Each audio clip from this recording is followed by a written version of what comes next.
Well, it is time to get tied on here at Gulfstream Park as we join you from our Sport of Kings studio set. Jason Blue and Acacia Courtney alongside our opening of the world-renowned championship meet. Day number 1 of 89 is Saturday, Acacia, with the Claiming Crown. Yes, we kick things off. The Claiming Crown started in 1999 to give all of those blue-collar horses a chance, and they really are the backbone of our sport. And I know fans, easy to root for these types of horses. And it's the 6th consecutive year here in South Florida. We're thrilled to have it again at Gulfstream Park, and we have some fantastic competitive fields on Saturday. 163 entries stuffed into the entry box for Saturday's Claiming Crown event here at Gulfstream Park. Big fields galore. The races are wickedly competitive and tough. It's going to be a great day. And needless to say, just about everybody's pumped up that Gulfstream Park is opening its championship meet on Saturday, including top rider Edgar Zayas.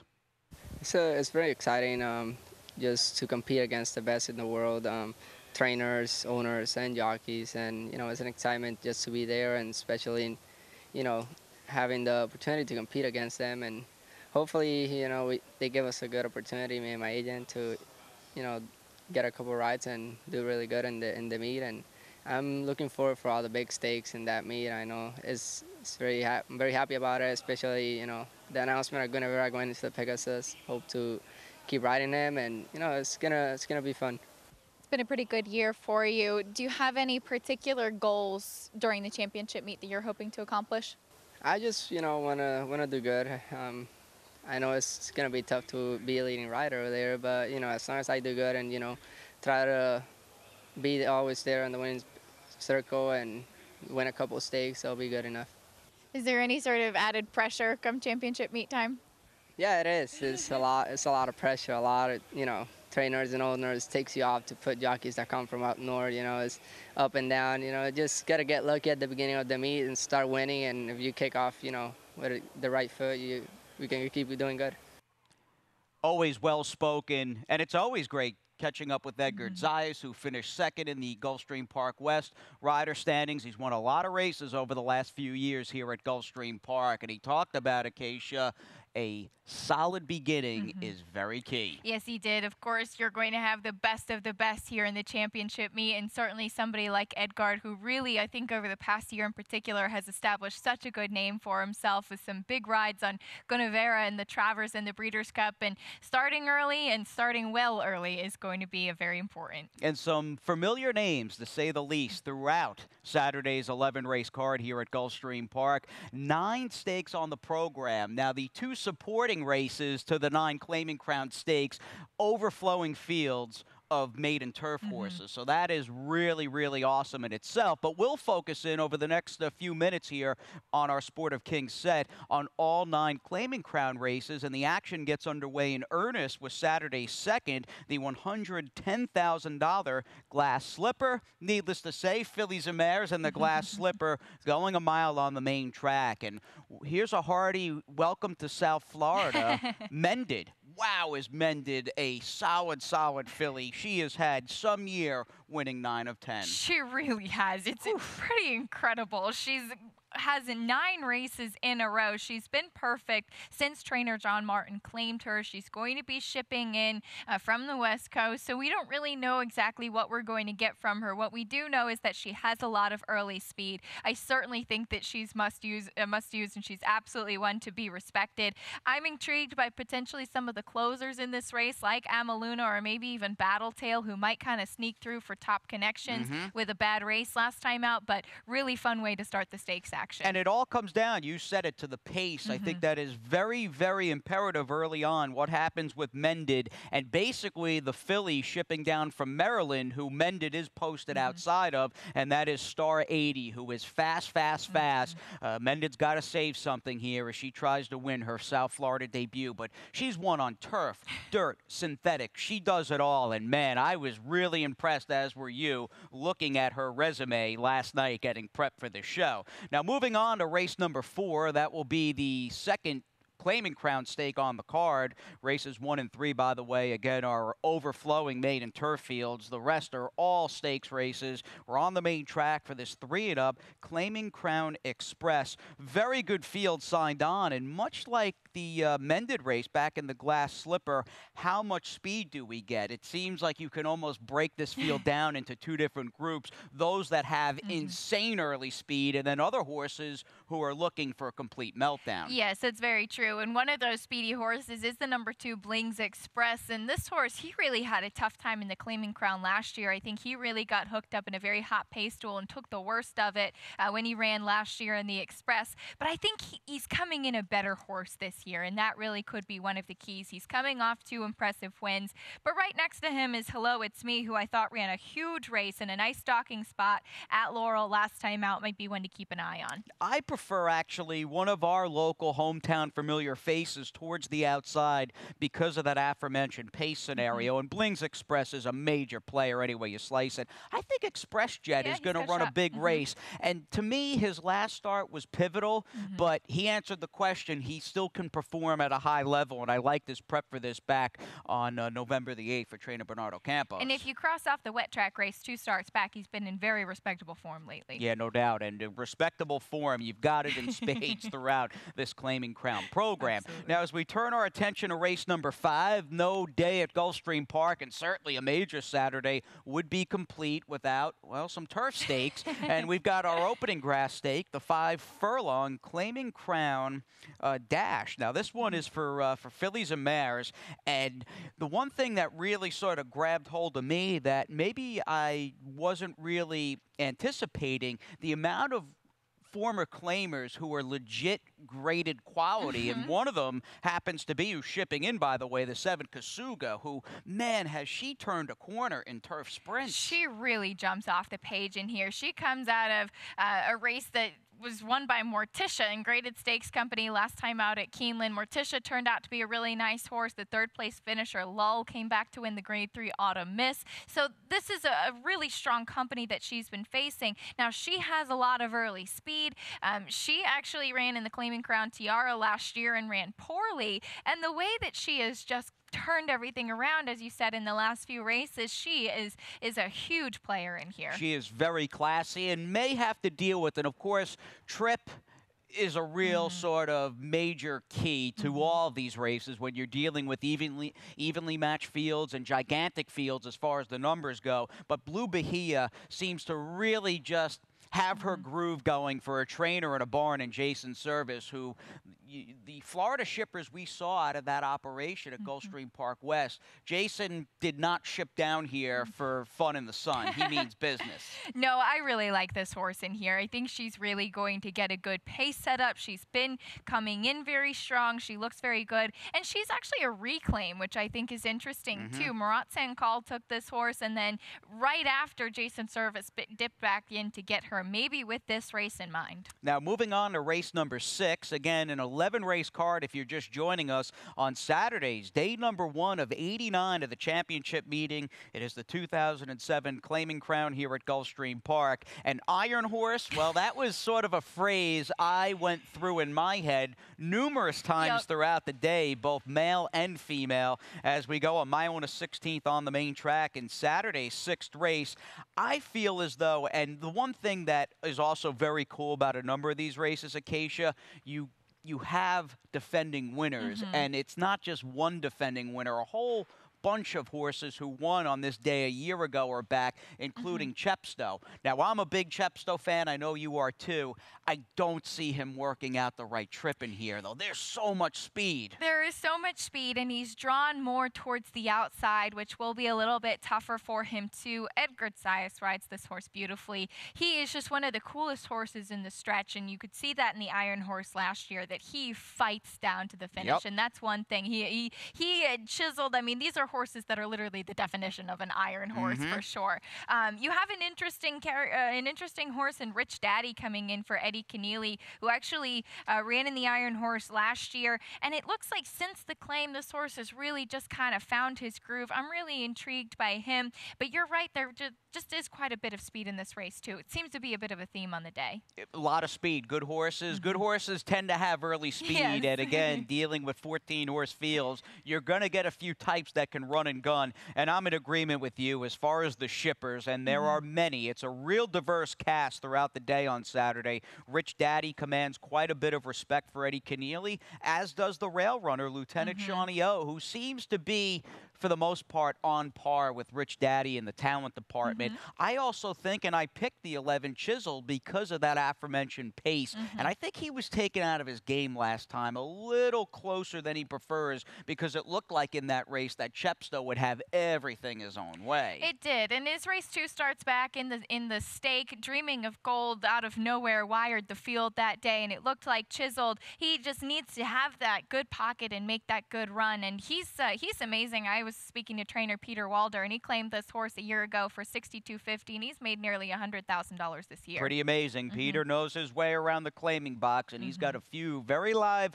interesting runners on the program. Now, the Canterbury goes as race number 7. We'll bring on the boys here at 5/8 on the turf. The opening leg of the late pick 5, I believe there's a $100,000 guaranteed pool in the late pick 5, which is awesome. And many people, I mean, you kind of run into the first, to me, major dilemma on the day concerning perhaps one of the shortest price favorites, and that is obviously the number 3, Penny Price, who, I mean, he's got class to bury this field.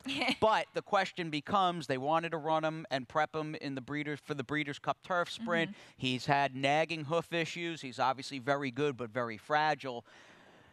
Does he get blasted here on the front end? He's kind of a tough horse to go, I think, all in on, but on the flip side of that, he's also very tough to bet against. He really is, and one thing I like is that he's shown already that he can run well fresh, so he is coming off of a layoff, and if you look, after he was claimed by trainer Ralph Sadie, he had a layoff from November to January before he started his 2017 campaign, and he came back and he won by open lengths in the Gulfstream Park Turf Sprint, as we all know. He set the record, going 5/8 on the turf. He's been running Beyer speed figures in the hundreds. He comes out of a race with 3 next out winners. He's got everything on paper to show that he should just be on top of this field. That being said, he's got speed to the outside, certainly, to deal with Billy the Bull, Black Tavish. It will be interesting to see how all of these races do play out, but if we get any sort of pay any price that we saw earlier this year, I just can't see him not running like he has. He's going to win, but that, again, is the million-dollar question. How many times can you go back to the well with a horse? And let's be honest, Father Time, not that he's been off for 2 years, but Father Time waits for no one, and he's on the cusp of his 8-year-old birthday. I'm anxious to see which Penny Price we get, because he's going to need a mega effort off the layoff. I have a price, and although I picked Penny Price on top, the 13 Super Spender, who's had I like this horse. You like that horse too? Well, I'm sure you noticed a defending winner and had zero chance in his prep the way it played out for this race. Yeah, absolutely. You see the comment, slow start and trail. I mean, they're just never really got into the race at all and was totally done after the beginning. And what I do like is that he was drawn outside in this race last year. He's drawn outside again, so unfortunately, as far as the draw goes, he hasn't been that lucky, but he has shown he could be successful breaking from further out. And with that tough start last time, do keep in mind, for most of November, that was just a day after day time span in which early speed, positional speed was king and queen, if they were fillies and mares, on that Gulfstream Park West turf course. So I do think you had a horse who's got some talent, was also very much trip and bias compromised last time out.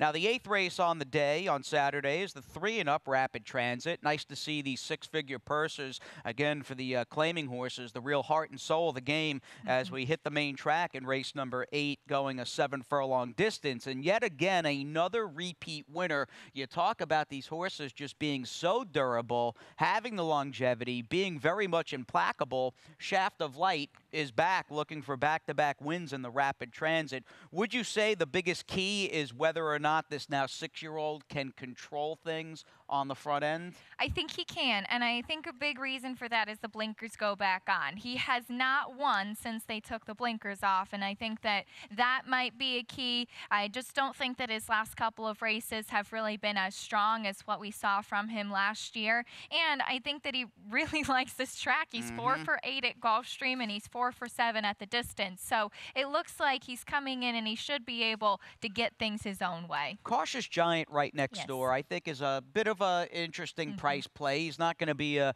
short price, I don't think, by any stretch of the imagination. And maybe he's just coming into his own after essentially being thrown to the wolves earlier in the year as war stories, for the most part, quote-unquote, rabbit at the time. Yes, and it looks like he's now running where he certainly fits. I don't think he fits in the Grade 1 Whitney, but, you know, sometimes you have to take a shot. But I like the 7/8 for him. I like his last 2 races. And it looks like the trainers that had him last time, of course, Victor Barbosa Jr. claiming him off of the sharp Elizabeth Dobles, been the heavy favorite in the last 2. You're right, you'll get a better price today. How about a little love for Coxon? He's going to get a good trip going 7 on the outside. I think he can get a piece of this race. I really do. He could get a piece. I'm hesitant about whether he might be able to get the win in here, but I would be interested as using him underneath. He's been fun to watch run this year. If you watch South Florida racing, and you did over the summer, he was one of our fan favorites. 5 consecutive victories, and he'll come out of a narrow loss most recently for trainer Rohan Creighton. Now back to the fillies and mares as we go up in purse money, in fact, prize money at $125,000 for the fillies and mares in the Claiming Crown Tiara. My own a 16th on the turf, and taking a page from that Belmont filly that we had talked about earlier in the day. Man, Martini Glass, multiple Grade 1 place, nearly beat, and maybe a Songbird that wasn't as good as her 3-year-old season, but she put a mighty scare into her in the Del Cap back in the summertime, and Starship Jubilee has to be not just Florida or the East Coast. She has to be one of the best claims of the year for current trainer Kevin Attard, who's also part owner. Yes, this filly, I remember during the championship meet last year, she was just running out of her skin time and time again. She's been spectacular. She loves the Gulfstream Park turf course. She's 6 for 10 here. Now, she, I think, and Martini Glass certainly are both the class in here. Now, as far as the price goes, I'm really intrigued by Temple Fur on the rail. I think that she's a filly that has a lot of talent, hasn't had a lot of racing luck. I like a more aggressive rider in Horacio Caramanos picking up them out today. She might be an interesting price play for me. Fair enough. I kind of put Martini Glass, even though she seems more comfortable on the dirt. She has run well on the turf in the past, but both her and Starship Jubilee sort of in a different category. But there's some other interesting price horses like Temple Fur and even Quebec on the outside that can make some noise. But, man, it is good to see Starship Jubilee back in Florida. And originally I thought, well, she's going to need a little further than a mile and a 16th to show her best. But that's totally incorrect because she won the Grade 2 Nassau up at Woodbine going a mile. And she did, and she won several races locally at Gulfstream going a mile, or looking at the 7.5 race is very good too. So I think that she's pretty comfortable on this course. A couple of Florida breds did wind up winning Breeders' Cup races, including World Approval and Caledonia Road. I'd say in any other year you might have Starship Jubilee in the running for Florida bred Horse of the Year, but no doubt she may have some divisional honors, at least in the Sunshine State, coming her way. What a season for her. Now, moving on to race number 10, it is the Emerald. It's our last turf race on the program at a mile and a 16th, and things really start to open up here. This race has kind of a potential chaos, big price factor. I would, if you're playing the multis, and we certainly hope you are, this is the day to really take the rubber band off. I'd want some coverage here. However, I took Black Tide on top just because historically, I think his take no prisoners running style has worked pretty well on this turf course. Yes, absolutely. His speed is really going to be key. Jose Logano stays in the saddle. He's coming off of a stakes win in the Mohawk up at Belmont. He's been What a claim. good. He's such a good claim. I mean, incredible. I don't think you can ignore K-Mac either, who ran a huge race in the Emerald last year. He was drawn so far outside, and he came flying at the end. Now, the inside runners spring up in special ops, one for Larry Ravelli, the other for Mike Maker. Both have big chances, and Mike Maker, both he and the Ramseys combined, and even when they've had horses for different owners or outfits or trainers, wow, they have, I think, 15 apiece, right? 15, not together necessarily, several together, of course. And last year they did get a win together with Keystone for victory. Nice, and they have special ops, or at least Maker does, and Mike is a busy man here Saturday afternoon in Hallandale Beach. And as we tape this, actually, Thursday afternoon, he's still looking for his 2,000th win. So there's a good chance that might happen, that milestone on Claiming Crown Day, which would be pretty awesome. Now, to wrap things up, the curtain comes down on day number 1 of the championship meet with the Jewel, $200,000 purse in the centerpiece of the Claiming Crown, and we cap things at a mile and a furlong on the main track. This race might be, and might is the key word, as simple as the Woodbine Invader Gigantic Breeze. If this gelding by Giants Causeway can transfer that stakes-winning form from the synth to the dirt, he wins. But therein lies the problem. I think it's a big if at a pretty short price. It is a big if. Now, he's coming off of the win in the Grade 2 Autumn. He's been excellent lately. He's been very solid. He has actually never been on a fast main track like he will find at Gulfstream. He's used to running on the synthetic up at Woodbine, so he's got to be able to transfer his form. He does keep his regular rider, Gary Boulanger, so I think he's really going to be key. Now, an interesting thing for me in here is that you do have to go the 9 furlongs, and I'm looking around for horses that could be able to stay that distance, and the inside 2 runners are both intriguing to me. Channel, I think, has a good running style for the distance, and Turco Bravo has 3 wins at the distance already. Turco Bravo can run from here to GPW up to our sister track in Maryland and not be able to blow out a match. He can run forever. I'm a little concerned that a mile and a furlong might be a hair too short for him, but you do bring up a good point that he does have 3 nice wins going this distance in the past, and that's the distance, and I'm glad you brought that up, was ultimately why I picked the number 7, Capital Letters, who, speaking of Mike Maker, this horse has got a couple of wins for Mike on the dirt, off the claim, both in Kentucky, but he's got that relentless way of staying at a mile and a 16th, which gives me hope that he can make some noise beneath jockey Corey Lannery. And we kind of opened up this little segment with Edgar talking about how, from a jockey standpoint, you got to get off to a quick start because of all the talent here in the colony, and just looking around at who's going to be in town on day number 1, I think Edgar's point well proven. Yes, certainly is. And he was saying the biggest thing is you have to be prepared and do your homework and plan out your tactics. And we'll try to do our homework as well and hopefully bring some good winners on Saturday. Yeah, it should be a great day, everybody. Again, we kick off a little beyond noon. Acacia and I will be hitting the airwaves along with track announcer Pete Aiello with the scratches and changes at around 10:45, give or take, Saturday morning. But it is time to get tied on. We see our blue-collar heroes in the spotlight all day long. It's going to be a great one, and have a fantastic championship meet here at Gulfstream Park.